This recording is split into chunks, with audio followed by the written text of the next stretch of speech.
Boa tarde a todos.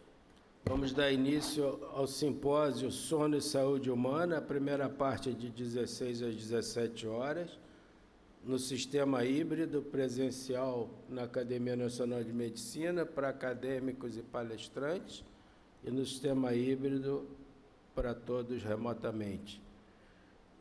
Agradeço ao acadêmico Cláudio Tadeu Daniel Ribeiro e ao acadêmico Walterzinho, a quem eu pedi logo no início da gestão, que organizasse um simpósio do sono e saúde humana, que, como vocês vão ver, e todos nós sabemos, hoje é uma área da medicina e do conhecimento muito importante, né? Eu acho que uma percentagem enorme da população tem distúrbio de sono, e isso pode levar a consequências bastante graves que a gente até poucos anos atrás não sabia, né? Então, desde o ronco, que é a coisa mais simples, até distúrbios mais graves. E recentemente já se viu até que a apneia noturna pode fazer espasmo coronariano e causar até infarto do miocárdio. Então, eu acho que só aqui nessa sala vários têm distúrbio do sono, que eu saiba, pelo menos uns 4 aqui usam CPAP por algum grau de distúrbio do sono. Então, é alguma coisa que acomete muito a população,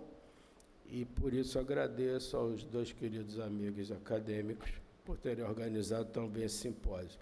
Passo a palavra ao acadêmico Cláudio Ribeiro, que vai nos fazer uma introdução. Muito obrigado, presidente.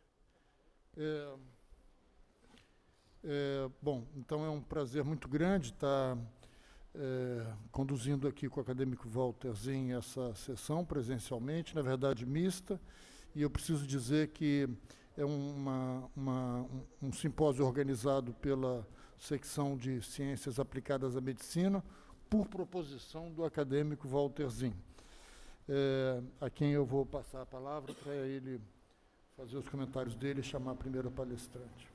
Muito obrigado. Obrigado, acadêmico Cláudio Ribeiro. Querido acadêmico Walterzinho, com a palavra.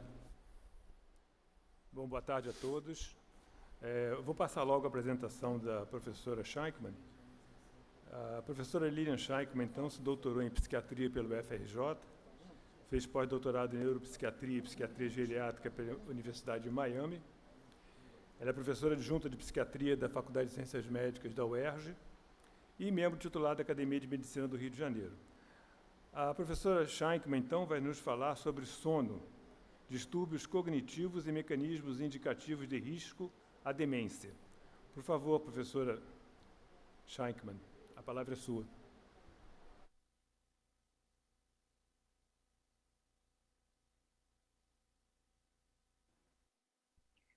Boa tarde a todos. Vocês estão me ouvindo bem? Só para garantir. Ótimo. Obrigada. Antes de mais nada, eu queria agradecer muito o convite. É uma satisfação enorme estar participando desse simpósio na Academia Nacional de Medicina. Agradecer em particular ao Dr. Walterzinho, Dr. Cláudio e ao presidente acadêmico Francisco Sampaio pelo convite. É um prazer e uma honra estar aqui com vocês. Então, eu vou dividir a minha tela aqui, vamos falar um pouquinho sobre essa questão de sono e alterações cognitivas. Vamos lá. Vou passar aqui. Vou tentar tirar isso aqui. Ok. Bom, então, na verdade, quando a gente fala sobre a questão do sono, cada vez mais a gente vê, como foi comentado já pelo acadêmico Francisco Sampaio, que as alterações do sono podem ter repercussões muito importantes na saúde física e mental, e agora a gente tem esses estudos em relação a aspectos cognitivos e um possível risco de declínio cognitivo e de evolução para a demência. Bom, inicialmente, né, se a gente for olhar em termos do histórico, o sono era considerado como um período intermediário entre o estado de alerta e morte, né? Então, na verdade, o sono era considerado como um estado praticamente passivo, em que as funções intelectuais, cognitivas, o funcionamento cerebral estaria em descanso, né? Quase suspensa totalmente a atividade cerebral. E, aos poucos, o que foi sendo descoberto é que isso absolutamente não corresponde à realidade. Na verdade, são muitos processos que estão acontecendo durante o sono, nós sabemos que ele está muito relacionado a processos de aprendizado, de memória, e hoje nós sabemos que várias áreas cerebrais estão muito ativas, né? Existe um mecanismo aí, um jogo de inibições e estímulos em relação às áreas cerebrais durante o sono e para manter o ciclo sono-vigília. A gente sabe da formação reticular ativadora ascendente, a gente sabe que tem um relógio biológico, né, que é o núcleo supraquiasmático do hipotálamo, que é extremamente importante. A luz é um dos fatores muito importantes para isso, para manter o ritmo circadiano, a escuridão estimulando esse relógio biológico para acabar chegando à produção de melatonina pela pineal. Então, é realmente um jogo aí entre diversas áreas.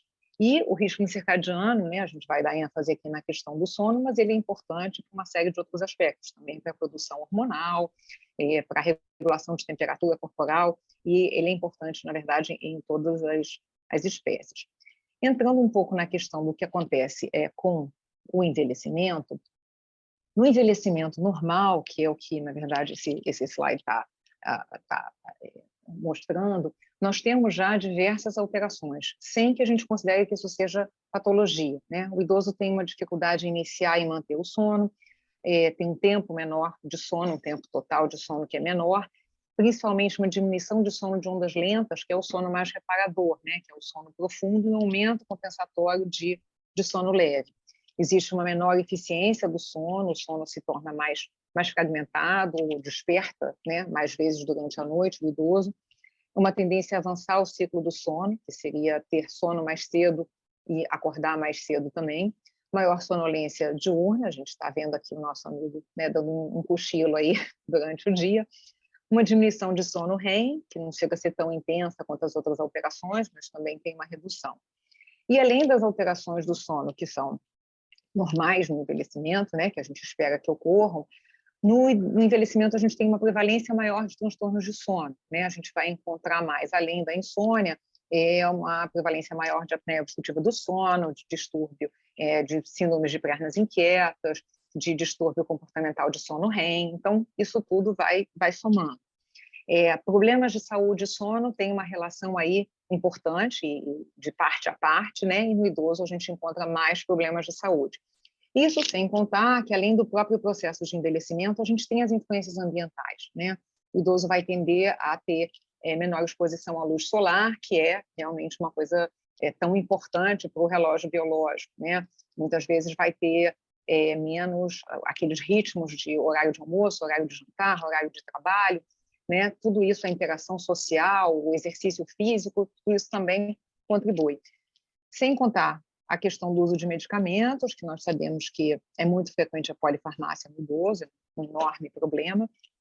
Muitos medicamentos interferem no sono negativamente, a presença de dor, a noctúria. Então, são vários os aspectos que contribuem para alterações no envelhecimento do sono, né?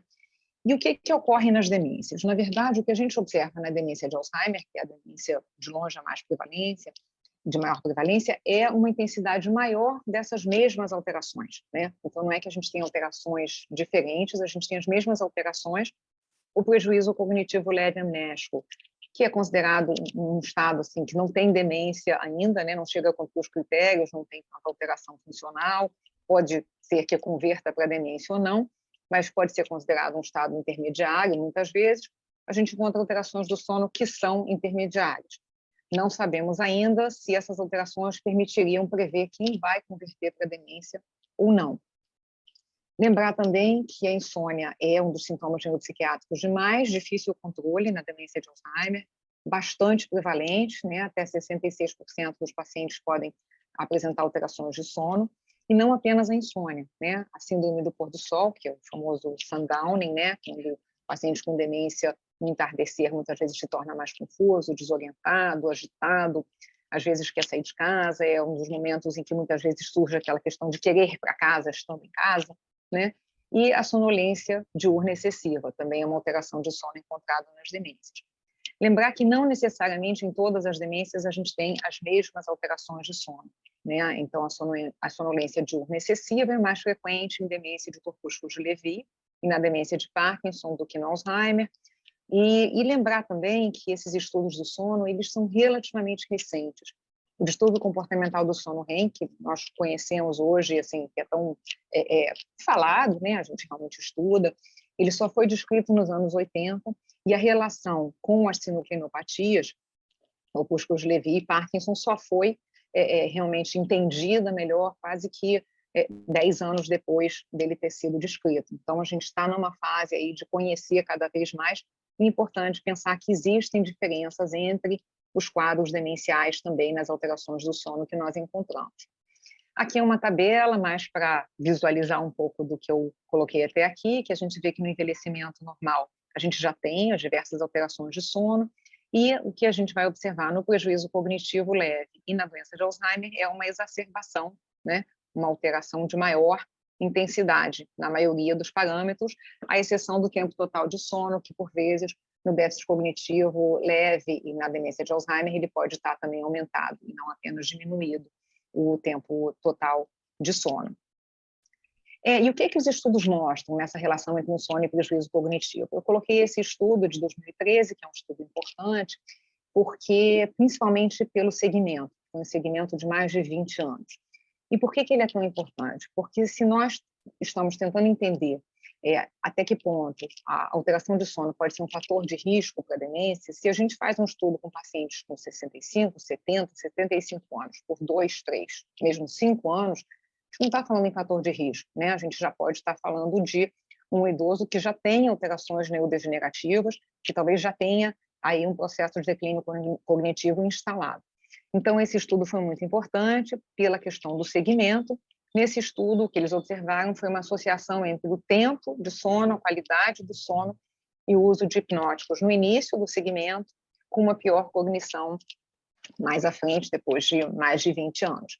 Sendo que nesse estudo, tanto pouco sono como muito sono, né, poderia estar associado a uma piora cognitiva no segmento. Um outro estudo recente do JAMA também falou nisso, mas com números, né, bem diferentes, menos do que 4 horas, acima de 10 horas, sugerindo uma associação em forma de um invertido entre a duração de sono e o declínio cognitivo, mas os achados, na verdade, desses estudos, eles ainda são, até hoje, inconsistentes. Então, essa questão de maior tempo de sono não é uma coisa que a gente encontra em todos os estudos, embora a maioria associe com pouco tempo de sono um futuro declínio cognitivo que possa estar relacionado. E um outro estudo aqui, que é importante, é uma revisão sistemática, na verdade, os autores incluíram 18 estudos longitudinais, com cerca de 10 anos de segmento, e uma importância nesse estudo foi justamente tentar diferenciar que alteração de sono e risco de que tipo de demência, porque uma coisa que a gente muitas vezes vê, o idoso sendo acompanhado como tendo demência, a família não sabe que ele tem, assim, é demência, né? Mas demência, na verdade, é uma síndrome, né? A gente precisa buscar entender, até porque muda o tipo de tratamento, muda a abordagem, se é vascular, se é frontotemporal, se é Alzheimer, né? Então, esse estudo tenta realmente entender como é que está essa relação da insônia com qual tipo de demência. Então, nesse estudo, o que eles encontraram foi um aumento de risco de demência de Alzheimer, mas não necessariamente de outras demências, e já os distúrbios respiratórios do sono, através, né, dos achados desse estudo, estariam associados a todos os tipos de demência. Distúrbios respiratórios do sono, como até já foi comentado, né, a apneia obstrutiva do sono é um distúrbio importante, que é considerado um fator de risco para demência e declínio cognitivo. Vários estudos mostram que a hipóxia pode levar à degeneração neuronal, aumento de amiloide, fosforilação, que são algumas características, né, da demência de Alzheimer. E esse é um estudo interessante, de 2020, em que eles acompanharam cerca de 50 mil beneficiários, né, usuários do Medicare nos Estados Unidos, acima de 65 anos, com apneia obstrutiva do sono, e observaram que os que receberam CPAP tiveram menor risco de diagnóstico de demência em 3 anos. Então, é claro que nós precisamos de estudos de mais longo prazo, mas assim, a possibilidade de um efeito protetor já é uma coisa bastante interessante, né? Esse estudo aqui é um estudo bastante importante, de 2021, não apenas pelo número de participantes, cerca de 8 mil, mas pelo segmento de 25 anos, um segmento bem longo, e também pelo fato de ter iniciado com 50 anos. Então, aí sim a gente pode começar a pensar em fatores de risco, né? Em alguma coisa que aos 50 anos poderia ter uma alteração de sono, e o que a gente vai encontrar lá na frente. Então, nesse estudo, o que se observou foi uma relação entre duração curta de sono persistente com um risco de demência aumentado em 30%, né, nessa evolução de 25 anos nesse segmento. E outro aspecto muito importante desse estudo foi justamente ter feito a correlação com variáveis sociodemográficas, comportamentais, cardiometabólicas e fatores de saúde mental. E lembrar aí que a depressão é um fator bastante importante, porque ele, na verdade, tem relação tanto com a questão demencial como com a questão da insônia. Para a gente falar um pouquinho sobre a possível, de que forma, né, que talvez tenha essa relação entre alterações de sono e déficit cognitivo, então só lembrando aqui do que acontece na demência de Alzheimer, uma das hipóteses é que a cascata amiloide, né, seria a questão inicial, em que a gente tem um aumento de beta e gama secretase, formando peptídeos a beta, né, 42, mais longos, que vão tender a fazer essas placas senis que a gente observa aqui ao redor dos neurônios e que piora o funcionamento neuronal. E os achados das pesquisas sugerem, então, uma associação entre alterações de sono e aumento de vigília com maior produção e liberação do peptídeo beta-amiloide. Isso foi encontrado em ratos, em pesquisas em ratos, esse aumento de proteína no período noturno, tanto em ratos controle como transgênicos, né, que, na verdade, tem uma produção maior de proteína precursora de amiloide, e no período noturno, porque é o período de maior atividade, né, dos ratos. Privação do sono levaria a um aumento significativo de patologia amiloide, e a gente encontrou a mesma coisa em estudos com adultos cognitivamente saudáveis. Pior qualidade do sono e acúmulo de beta-amiloide no PET-amiloide, né, nos cães de beta-amiloide, e também privação de sono, levando a aumento de a beta-42 no líquor. Além desse mecanismo de aumento de produção, durante a vigília, então uma vigília maior levaria a maior produção e liberação do peptídeo beta-amiloide. Além disso, a gente sabe hoje em dia, isso é um conhecimento mais recente, de 2012, da existência desse sistema linfático, que é um sistema que facilita o clearance da beta, e isso acontece no sono. Então, haveria uma expansão aqui do fluido intersticial, que facilitaria, então, a passagem do A-beta do fluido intersticial para o líquor, para, então, daí ele ser drenado pelos linfáticos e ser para fora do cérebro, né? O tau, que é a segunda característica, né, da demência de Alzheimer, em que a gente tem uma alteração da proteína do microtubo com acúmulo de estrias neurofibrilares. A gente também, as pesquisas mostram alterações de sono, um envelhecimento normal relacionado à fosforilação anormal de tau, na formação reticular ativadora ascendente, mas a privação de sono pode aumentar essas concentrações em até 50%. A privação crônica pode acelerar a propagação desses agregados nas redes cerebrais. Isso estaria relacionado ao processo demencial, justamente essa propagação. E a patologia tal parece particularmente relacionada à redução do sono de ondas lentas, que pode ser um biomarcador importante, que é o momento dessa limpeza, como a gente já viu, né, do A-beta, e alterações de sono específicas relacionadas a tal, que são essas reduções de fluxos de sono, estão relacionadas à consolidação de memória e cognição, e isso tem bastante relação com o fato de que a gente vê, inclusive, nas demências, maior relação do déficit cognitivo com tal do que propriamente com amiloide. Aqui é só para a gente dizer que a gente não sabe realmente o que é causa, o que é consequência, mas, enfim, precisamos pesquisar mais. Alguns itens que eu já citei, então não vou me demorar para não atrasar, mas que são os possíveis marcadores de risco, que já foram citados aqui, são esses os que a gente dá mais atenção nos estudos, né, como sendo possíveis marcadores. E a grande pergunta é se o sono seria um fator de risco modificável, em que medida melhorar o sono de ondas lentas seria um alvo de terapia para retardar a demência de Alzheimer ou até prevenir. Então, a gente tem terapias que aumentam o sono de ondas lentas, que são promissoras, mas como estimulação acústica, não tem estudo em seres humanos ainda. A gente tem uso de TCC, de mindfulness, todos são estudos, né? A gente não tem uma coisa ainda definitiva. Pacientes tratados com CPAP, os estudos têm mostrado realmente uma diferença importante em relação à concentração de A-beta e de tau. Antagonistas de receptor da orexina em ratos, mostrando redução de concentração de A-beta solúvel, e isso a gente já tem, né, nos Estados Unidos. E lembrar que tem fatores de risco comuns, como obesidade, hipertensão, diabetes, sedentarismo, depressão, que são fatores de risco modificáveis. Então, atuar em relação ao sono, mas atuar em relação a tudo isso. E, para concluir, a gente sabe, então, né, assim, resumindo um pouco, o papel do sono no aprendizado, na memória e na plasticidade sináptica. as evidências implicam que as alterações do sono tanto podem ser marcador de patologia, né, de demência de Alzheimer, mas também podem ser fator de risco. E a hipótese é de um mecanismo bidirecional, como a gente vê, né, quer dizer, que o sono leva a alterações neurodegenerativas, e quanto mais neurodegeneração, mais alteração de sono. Os estudos indicam que os padrões de sono na idade adulta podem contribuir para o risco futuro. Isso é muito importante, porque não é esperar o idoso estar com alteração de sono, e a gente já está atuando na idade adulta. A gente precisa de estudos longitudinais, né, de mais tempo, como eu tinha falado, e também com medidas objetivas e subjetivas, que permitam avaliar o futuro e risco. Esse é um outro problema de muitas das pesquisas em sono, que a gente não tem uma homogeneidade para poder permitir comparações nas medidas que estão sendo utilizadas. Sempre lembrar dos fatores de confusão, como depressão, alterações vasculares, medicamentos, enfim, são inúmeros. E a pergunta, né, e o que a gente espera aí com uma coisa promissora, é se nós vamos poder intervir precocemente no risco de desenvolver demência através do aumento do tempo de sono, do aumento do sono de ondas lentas, melhorando o sono.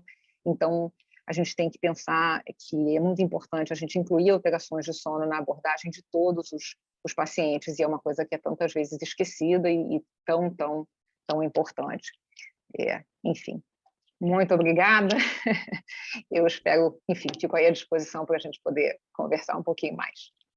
Obrigado, professora Lilian Sheinkman, pela excelente didática apresentação. Quero só chamar a atenção que nós temos aqui na plenária acadêmica 7, 8, 10 acadêmicos presenciais. Nós estamos fazendo sistema híbrido. O acadêmico Cláudio Cardoso de Castro, que não falta nenhuma sessão. Acadêmico Oswaldo Moura Brasil, parabéns pela homenagem que vai receber. Acadêmico Orlando Marques Vieira, que também não faltou nenhuma sessão. Acadêmico Basílio, também não faltou nenhuma sessão. Acadêmico Omar da Rosa Santos, acadêmico Barcinski, acadêmico Maurício Unes, Cláudio Ribeiro à minha direita, Walterzinho à esquerda. Então, obrigado pela presença, e assim a academia vai retornando às sessões presenciais. Valdo Moura Brasil, já citei. Então, vamos seguir à frente. Eu já vi que o nosso professor Geraldo Lorenzi, da USP, já está na sala e vai nos falar sobre por que dormimos. Professor Geraldo Lorenzi, com a palavra, por favor. Boa tarde. Gostaria de agradecer enormemente o convite. Para mim é um prazer. Gostaria de agradecer em especial o professor Cláudio Daniel, o meu professor e amigo, o professor Walterzinho, que também está na mesa. Eu vou dividir a minha tela aqui.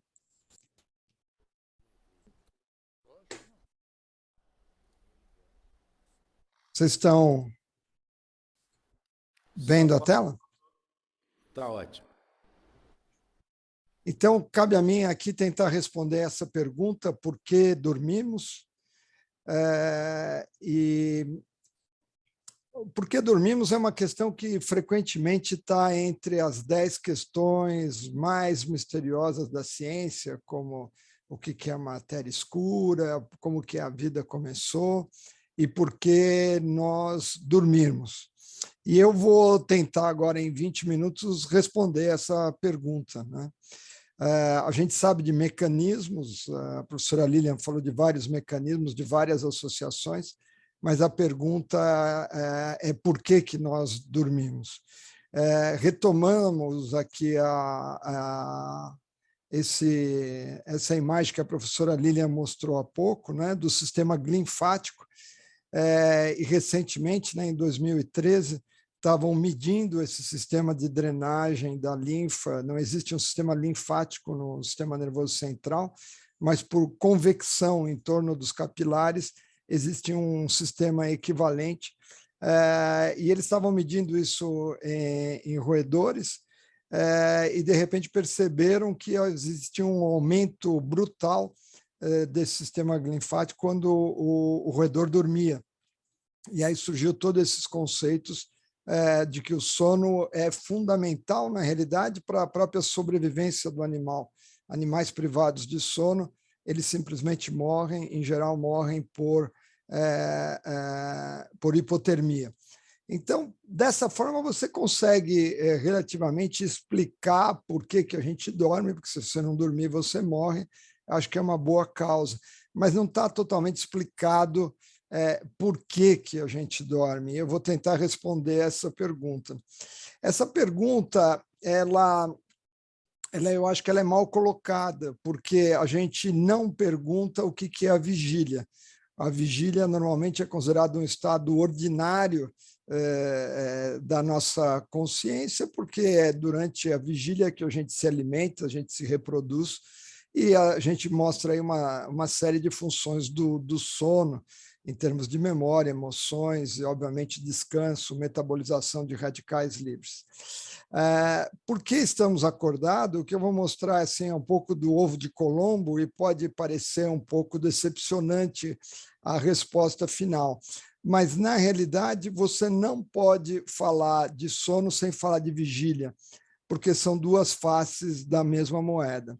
E então a pergunta é: quais são os mecanismos que sustentam a vigília e o sono?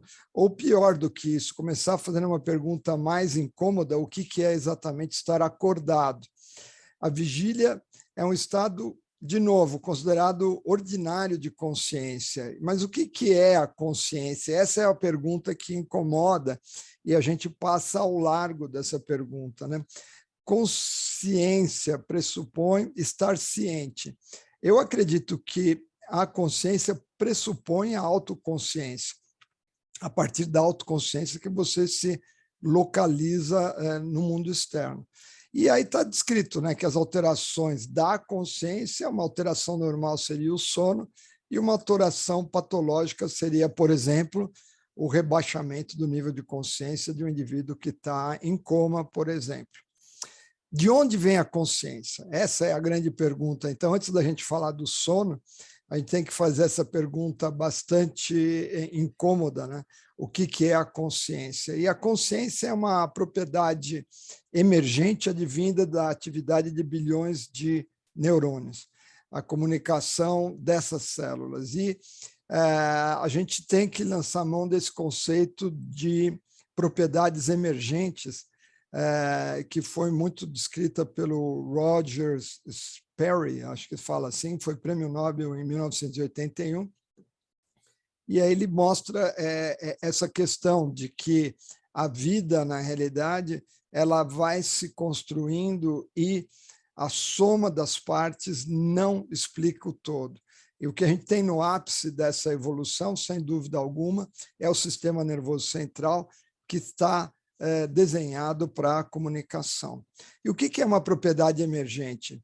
A propriedade emergente é tipicamente essa questão. Se você vê um avião a 250 por hora andando muito rapidamente, ele é simplesmente um veículo rápido. Passando dessa velocidade, ele surge uma propriedade totalmente diferente e ele voa. Se você for estudar como um avião voa, não adianta estudar a asa do avião, não adianta estudar a turbina e assim por diante. Ela é uma novidade radical que surge a partir de um sistema complexo. E a nossa consciência é justamente isso. Ela é uma propriedade emergente da atividade de bilhões de neurônios. Para manter a consciência, nós precisamos de uma atividade neuronal mínima, para sustentar o quê? A autoconsciência, porque, no fundo, a gente está o tempo todo num diálogo interno e a gente está se localizando no mundo através de uma autoconsciência de quem você é e como você está interagindo, né, nesse mundo que nos cerca. Só que essas atividades neurais, elas não são estáveis, né?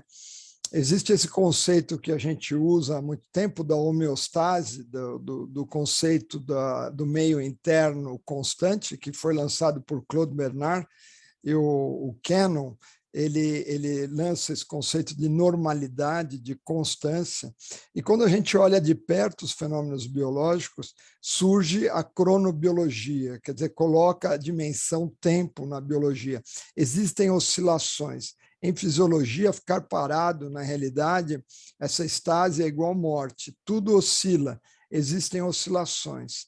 Em 2017, né, esses 3 autores ganharam o Prêmio Nobel de Fisiologia e Medicina, mostrando e foram estudos de uma vida praticamente, de várias vidas, mostrando os vários mecanismos moleculares dos genes que regulam esse ciclo circadiano que existe em cada uma das células vivas, com um sistema de feedback em torno de 24 horas nesses genes, por exemplo, o gene PER. Por que nós dormimos? Essa aqui é a pergunta.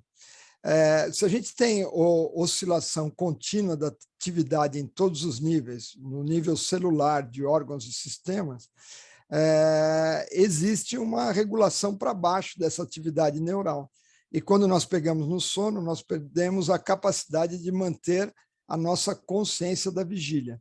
A gente perde a capacidade de interagir com o mundo que nos cerca, perdemos a autoconsciência. Isso acontece, né, quando você vai pegar no sono, você cai num vazio. Esse vazio, o que é? A perda da capacidade de você continuar esse diálogo interno, onde você é o centro. E como é uma propriedade emergente, tudo oscila, né? Obviamente, quando você se alimenta, comer uma feijoada a meio-dia não é igual comer uma feijoada à meia-noite. É só que aqui, por esse conceito de propriedade emergente, você dá um salto. Você dá um salto na tua consciência quando você pega no sono.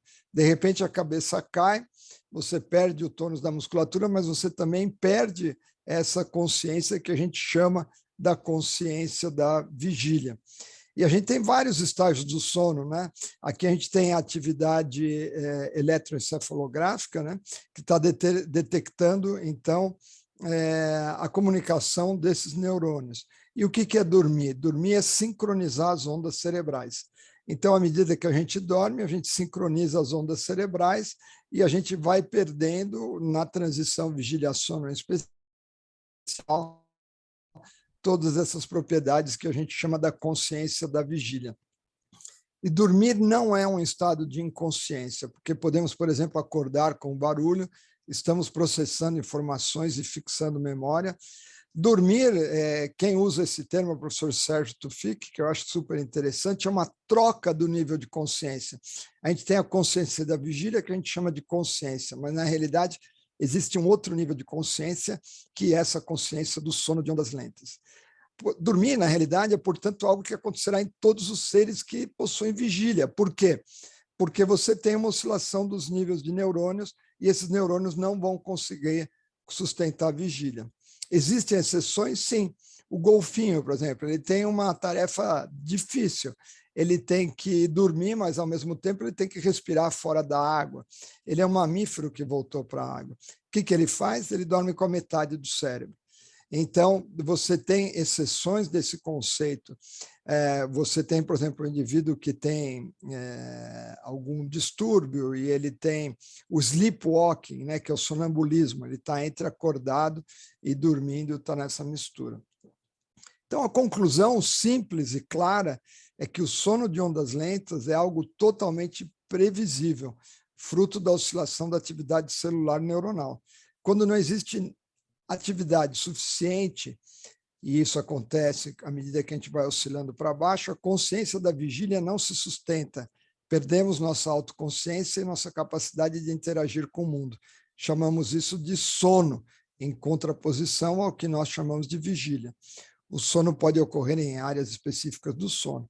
Isso não explica o sono REM, porque, além desse sono de ondas lentas, existe o sono que a gente chama paradoxal. A gente chama REM, porque nós somos humanos, a gente mexe muito os olhos, que é Rapid Eye Movement, são ciclos de aproximadamente 90 minutos, que terminam com a fase REM. Porque se o sono é uma necessidade simplesmente pelo descanso e pela diminuição da atividade, não faz muito sentido você ter o que a gente chama de sono paradoxal, o cérebro acordado e o corpo totalmente relaxado. O sono paradoxal aparece evolutivamente desde os répteis, para ter sido mantido nos mamíferos, indica que o sono REM confere alguma vantagem evolutiva. É o momento que o cérebro ele está ativado, mas ele está voltado para si próprio e ele se organiza, gera um fenômeno de alucinação, porque na realidade você vê aquelas imagens, né? E não conseguimos identificar o pensamento como um pensamento, vemos destacado do nosso eu consciente, e nesse momento o pensamento ganha vida própria e se torna um sonho, que é literalmente uma alucinação.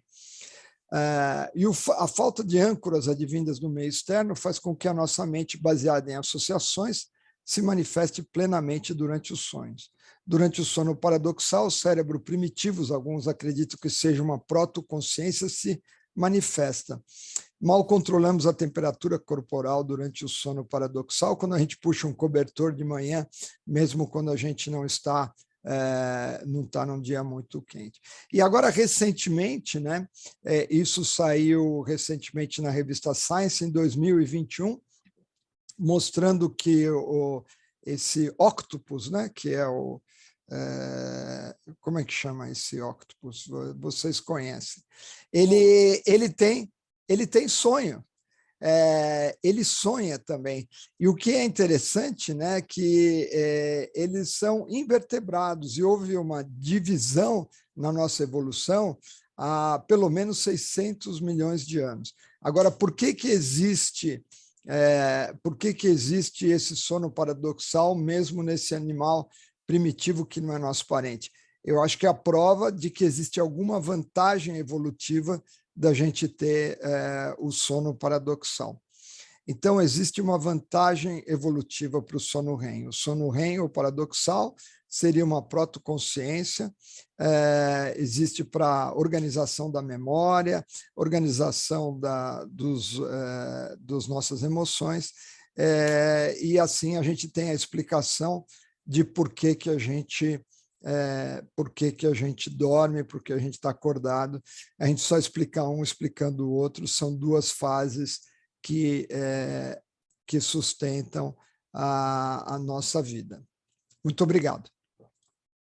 Muito obrigado, professor Lorenzi, por essa brilhante palestra, didática, objetiva, e agora eu vou passar ao acadêmico Cláudio Ribeiro para falar algumas palavras da sua apresentação. Não, presidente, na verdade, eu queria só fazer uma apresentação do professor Geraldo.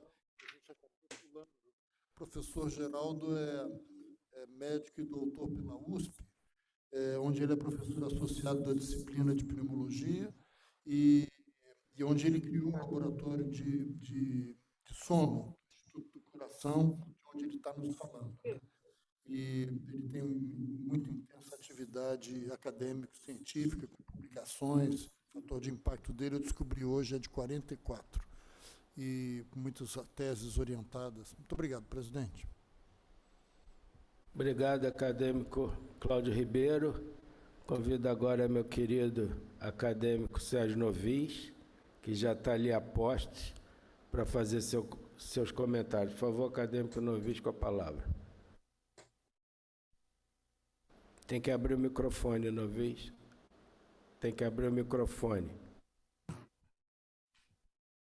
Ótimo. Estão me ouvindo bem? Sim. Senhor presidente Francisco Sampaio, ilustres participantes desse simpósio, meus caros confrades e confreiras, efetivamente nós estamos num simpósio que demonstra um fato muito curioso. O sono foi tão melhor conhecido e expandiu tanto o número de exames complementares que permitem o seu estudo adequado, que como que criou quase uma nova especialidade. Há profissionais que se dedicam exclusivamente ao cuidado do sono.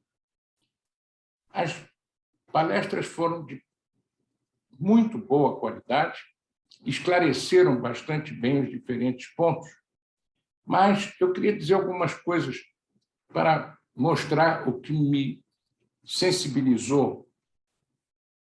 Em primeiro lugar, eu sempre considerei o dormir um ato de coragem, porque, efetivamente, você se desliga da consciência, da vigília, e você pode, nesse momento, sofrer uma série de coisas para as quais você não tem capacidade de defesa, porque está dormindo.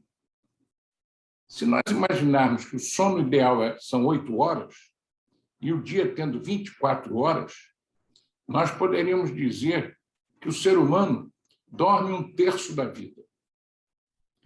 Porque 8 horas, o dia de 24, eu, inclusive, tenho induzido algumas mulheres, só as bonitas, que são muito preocupadas com a idade, eu digo, você pode tirar 1/3, porque você estava dormindo.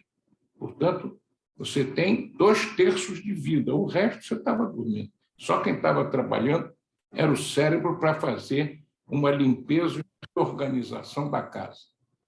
Mas um fato que é muito curioso é que, depois que se descobriu que o exercício ajudava a diminuir a possibilidade da doença de Alzheimer, que o sono contribuía para reduzir a ocorrência desses distúrbios cognitivos, tornou-se muito importante, e isso não ocorre com frequência, que o médico não fosse muito claro com o paciente sobre essas coisas, porque isso vai ser uma causa de insônia. Na hora que ele deitar e disser, eu tenho que dormir, senão vou ficar com Alzheimer ou com déficit cognitivo, vou ter minha vida destruída. Então, muito cuidado ao se referir a esses fenômenos ao paciente. O médico tem que mostrar ao paciente, não que ele, mas que tem se verificado que o sono melhora várias condições da vida e que, inclusive, é durante o sono que o indivíduo registra as memórias do dia. De maneira que isso dá uma melhor informação ao doente e mais tranquilizadora do que a obrigatoriedade de dormir, senão você vai ficar demente. O que também não é totalmente verdadeiro. A outra coisa que me parece muito importante é salientar ao paciente o que é uma vida saudável. E uma vida saudável, entre os itens inúmeros que ela traz, um deles é dormir diariamente 6 a 8 horas e fazer exercício. Mas não é fazer exercício para não ter Alzheimer. O exercício ele beneficia todo o organismo e está muito mais focado no coração que no cérebro. Mas, de qualquer maneira, é importante esse contato médico-paciente na patologia do sono. Uma das coisas que perturba demais o sono e que precisa um diagnóstico rápido e adequado é a síndrome de apneia do sono. Normalmente, a síndrome de apneia do sono só é reconhecida quando o indivíduo se casa. Porque, antes de casar, ele, normalmente, não está dormindo nos seus encontros eventuais e, quando dorme sozinho, ninguém percebe as manifestações da síndrome da apneia do sono. Já a esposa ou o marido traz a nós a informação. Doutor, eu me lembro de uma que me disse, doutor, meu marido morre várias vezes durante a noite por causa daquele sintoma que dificulta a respiração e ele tem quase que uma obstrução na respiração. E hoje nós temos a possibilidade de usar o CPAP, existindo, inclusive, na atualidade, CPAPs silenciosos, que permitem que a esposa não tenha que mudar de quarto, porque é quase impossível os CPAPs antigos, porque era um ruído contínuo e que trazia insônia à mulher. Quer dizer, então, fazia o marido que tinha insônia dormir e fazia a mulher passar a ter insônia. Os novos modelos são extraordinariamente mais adequados para essa função. Agora, é extremamente importante chamar a atenção do doente para que o sono é um ato fisiológico que tem que ser buscado e tem que ser realizado. Para isso, fala-se muito que a depressão tira o sono. Eu, na minha experiência clínica, 57 anos, eu vi mais a tristeza tirar o sono. Porque há uma confusão muito grande entre depressão e tristeza. Você perde o pai, fica calado, fica sem apetite, fala pouco com a família. Ele está muito deprimido porque perdeu o pai. Não, ele está triste. A tristeza geralmente tem uma razão. E na depressão não precisa ter razão. A depressão é a doença em si. De maneira que, então, é preciso trabalhar isso adequadamente, porque a tristeza, com bom apoio psicoterápico, ela pode sofrer uma melhora e um conhecimento melhor do porquê dessa reação, fazendo com que essa reação seja melhor controlada pelo paciente. Mas quero elogiar muito as apresentações, visivelmente, que nos deram não a visão completa do sono, porque só tiveram, acho que, 20 minutos para falar, e a gente fica dizendo que precisa 8 horas. Então, também, para falar do sono, precisa 8 horas, porque tem muita coisa para dizer. E eu tenho no comentário 10 minutos, de maneira que o que me cabe, sobretudo, é o lado do elogio aos palestrantes, do elogio à diretoria e aos acadêmicos que organizaram este simpósio, extremamente importante para a nossa academia. E pedir perdão ao presidente de não estar assistindo presencialmente esta sessão, porque realmente a Academia Nacional de Medicina é uma extensão da nossa casa. Então, quando chega a quinta-feira, eu tenho a impressão que a minha mulher trancou algumas partes da casa que eu não posso ter acesso, porque eu sinto muita falta de poder estar aí. Seguramente, Deus vai me permitir essa alegria. Mas, outro fato que, não me lembro qual dos dois comentaristas, se referiu a que o sono se assemelha à morte. E esse é um dos medos do paciente. E a gente ouve dizer o seguinte: Deus foi bom com ele morreu dormindo. Foi bom nada. O morrer precisa de apoio das pessoas que a gente gosta. A mão de uma filha passando a cabeça na gente nos nossos momentos finais, uma mão segura da esposa que nos acompanhou vida fora, isso tem, sem dúvida nenhuma, um fator muito grande para que ele siga para onde for determinado de uma forma que criou, que deixou na superfície da Terra uma coisa que é fundamental para a sobrevivência dela. Da mesma maneira que tem que dormir para sobreviver, tem que ter amor para poder estar vivo. Muito obrigado. Obrigado, querido acadêmico Novis. Como eu já lhe disse, é só você avisar e eu mando lhe pegar. Aliás, eu vou lhe pegar. É só você falar: presidente, quero ir à academia hoje, eu passo na sua casa, eu lhe pego e depois lhe levo. Então, está aqui seu motorista à disposição. Abro agora a palavra aos acadêmicos que estão presentes na academia e depois vou abrir a palavra aos acadêmicos que estão remotamente. Algum acadêmico quer fazer uso da palavra aqui desde o plenário? Acadêmico Walterzinho. Bom, primeiramente, eu gostaria de elogiar os dois palestrantes. Como o professor Sérgio falou, foram muito interessantes as palestras. E eu tenho duas perguntinhas que podem Vai ser para os dois, na realidade.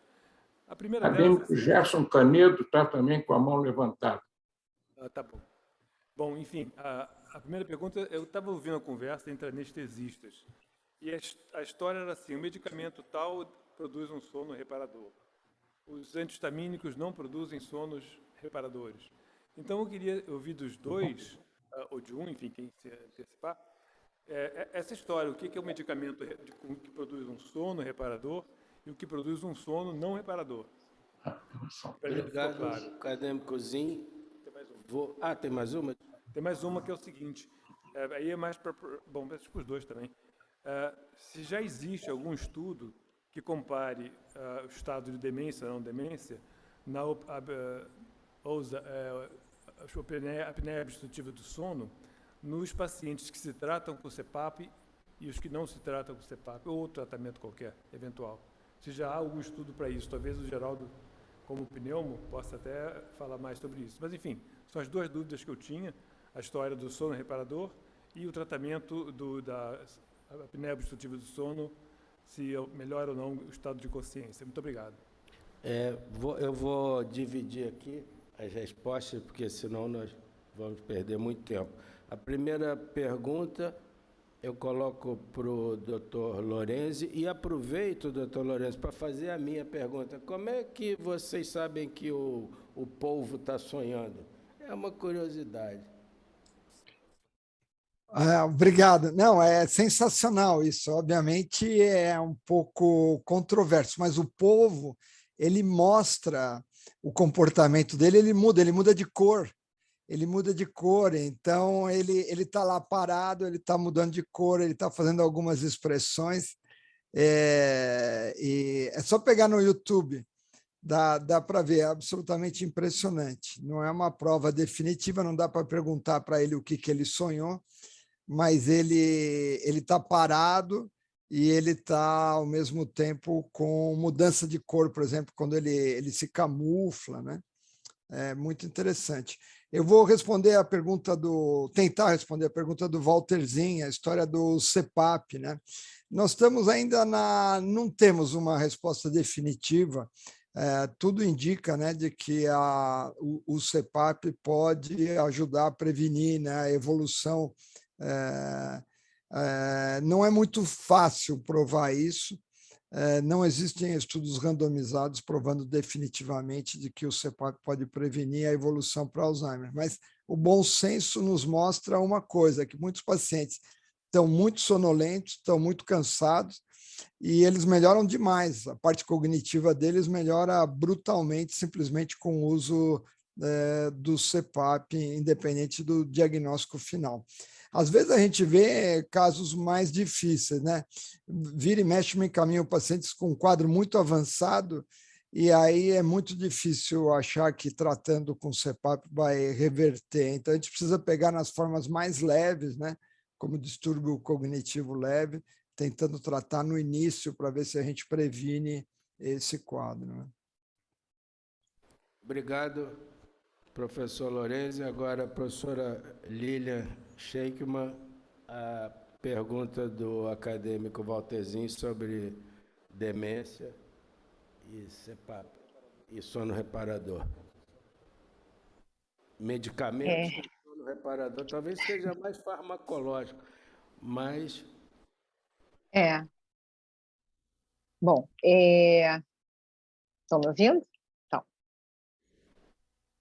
Sim. Então tá.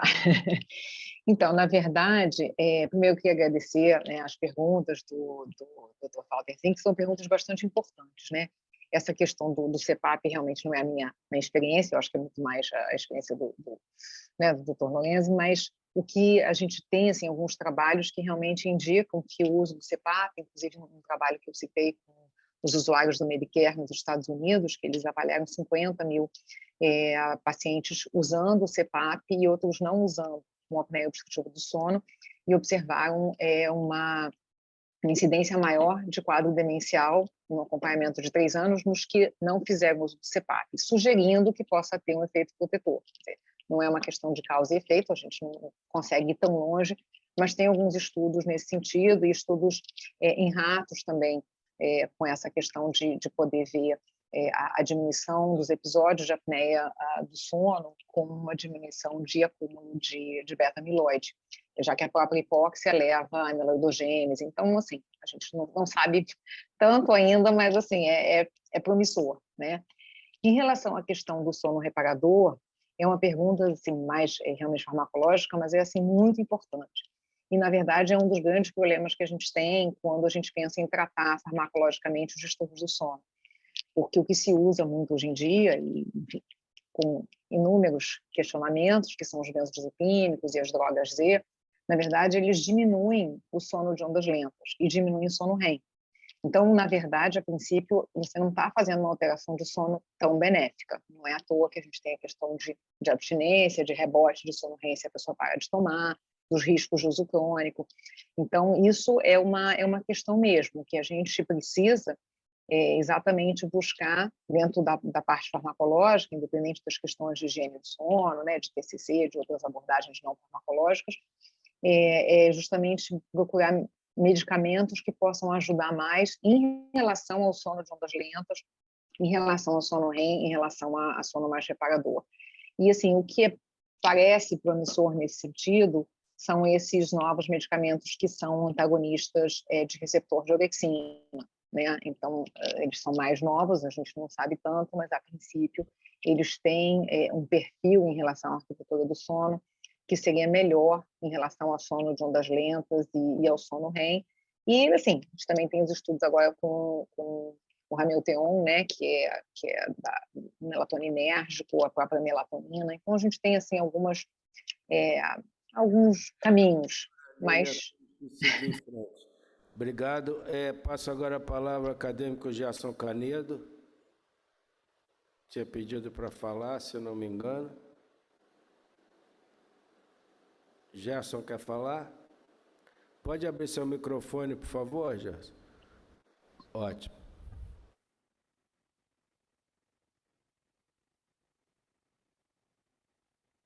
Alô? Pronto, Sim, senhor presidente. Está me ouvindo? pode falar. Tá. Eu queria mencionar que, em 2007, o acadêmico José Manuel Jansen organizou um livro e que foi publicado pela Fiocruz, chamado Medicina da Noite. Nesse livro, vários acadêmicos participaram da confecção desse livro, escrevendo artigos a respeito das alterações do sono que o sono podia provocar nas suas especialidades. E há uma exposição muito longa do acadêmico José Manuel Jansen sobre a cronobiologia, e a minha parte coube a parte neurológica. A parte neurológica eu abordei a morte súbita durante o sono, abordei as alterações aos acidentes vasculares cerebrais durante o sono, as paralisias hipercalêmicas, hipocalêmicas podiam ocorrer nessas doenças raras durante o sono, o comprometimento do sistema nervoso periférico, com a chamada paralisia dos amantes, em que o nervo radial é comprometido, a chamada compressão do nervo cubital na goteira rasa, e por aí foi, e aí várias especialidades foram desenvolvidas.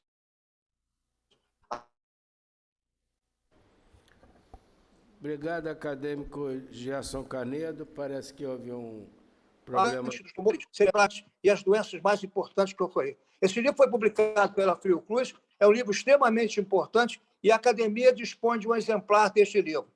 Eram essas as observações que eu queria fazer. Obrigado. Vou dar 1 minuto para o acadêmico Cláudio Ribeiro encerrar a primeira parte da sessão e vou convidar, aproveito e convido a todos para retornarem às 18 horas com a sequência desse simpósio. Acadêmico Cláudio Ribeiro, 1 minuto. Obrigado, presidente. Bom, eu queria dizer que também gostei muitíssimo das duas apresentações e do comentário do meu querido mestre, nosso querido confrade Sérgio Novis. Para o acadêmico, para o professor Geraldo, eu queria fazer um comentário, talvez uma pergunta. A gente precisa da consciência para o sono, Eu fico surpreso assim, com o número de imunologistas que depois, inclusive depois de premiado algumas vezes com prêmios Nobel, se interessaram a questão da neurociência e, sobretudo, da consciência. Gerald Edelman foi um deles, né? E a pergunta que a gente se faz é: a tartaruga tem consciência? O molusco tem? E em que nível que isso se situa? E eu fico pensando no polvo. Ele dorme e não precisa ter consciência? Ou será que é possível que ele tenha autoconsciência? Pergunta maravilhosa, né? Essa pergunta vale alguns milhões de dólares, né? Porque, na realidade, eu acho que isso é uma questão toda de nomenclatura. O que eu estou dando uma abordagem diferente é de que, para falar do sono, a gente tem que falar da vigília. Não adianta a gente falar o sono é um mistério. Né? Num livro Por que Dormimos, do Matthew Walker, ele cita isso. Né? A tua criança nasceu normal, tal, é só que ela vai, de vez em quando, perder a consciência e vai dormir durante horas, como se fosse um grande mistério. Você está fazendo uma pergunta, né, que eu vou te dizer a minha opinião. A opinião de um amigo meu que estava em Toronto, que estudava comigo. Ele achava o seguinte, que um sistema de controle da temperatura do quarto é um sistema consciente, porque ele recebe uma informação, ele processa essa informação e ele responde aumentando ou diminuindo o ar-condicionado. Então, isso é uma definição. Tem gente que fala, não, isso não é consciência. Então, para mim, para ele, eu comprei essa ideia de que consciência é qualquer sistema que reage dentro de certos limites. Então, se você expandir o conceito de consciência, né, outra questão é que se diz muito que só o ser humano tem essa autoconsciência, a determinação de você mesmo, assim por diante. Eu falo, você faz uma experiência saindo, você pisa do lado do rabo de um cachorro e depois você pisa no rabo dele. Aí você vai ver se ele tem autoconsciência ou não. Eu acho que qualquer sistema tem algum nível de autoconsciência. Talvez a gente não tenha a capacidade de desenvolver tanto o nosso diletantismo a respeito da vida e assim por diante. Mas eu acho que são degradês do mesmo fenômeno. A consciência é qualquer coisa que consegue interagir e manter respostas. Mas o que é a consciência do molusco ou de uma célula? Será que a célula não tem consciência? A quantidade de coisas que essa célula faz é infinitamente absurda, a gente conhece muito pouco. Para mim, existe consciência em todos os locais, só que manifestos de forma diferente, que dão nomes diferentes a isso. Né? Obrigado. Essa é a minha opinião pessoal. Obrigado, professor Lorenzi. Dou essa primeira parte por encerrada. Os presentes aqui convido para o nosso chá acadêmico e retornamos às 18 horas. Tchau, tchau. Obrigado, viu? Obrigada. Obrigado, Lilian. Obrigada.